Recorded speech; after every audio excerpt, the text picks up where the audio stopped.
Well, I mean, it's really a no-brainer because, if unions represent all of the workers in the sectors that they work in, then clearly that includes women. And they can't really claim to be democratic unless they're properly representing the women and advocating on behalf of the issues that women bring to the table. We actually find it's really different across Asia in journalist unions. Some unions have up to 60% women in the leadership, and primarily in East and some Southeast Asian unions.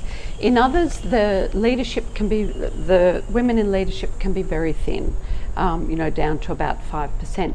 But actually, women are really well represented in journalism, also in countries where they're not well represented in the union leadership, they tend to be well represented in the ranks of journalists, particularly in television, but also in print.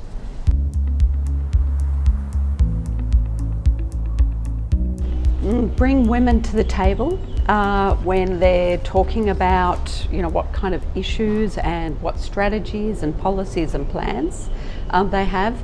I think giving women space to have their own discussions and to plan out their own activism is really important, but it's also really important that that is tied into the whole union decision making, so it doesn't become ghettoised. I think that's really important, but women do need space for their own activism, but linking it to the mainstream decision making and really actually creating space within those decision making bodies is important.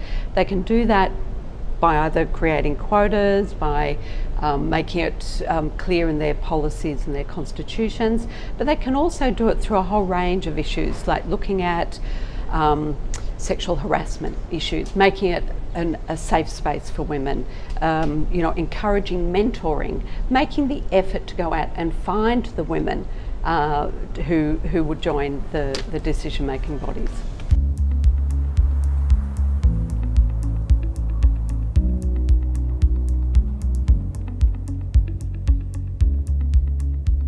It's hard to imagine the future of unions without women within their ranks. I mean, unions are being disrupted like a whole lot of sectors and industries. So if they don't have women, then they're not representative of the industries. So it's just something that I think it's do or die, really. So yeah, ignore women at your peril.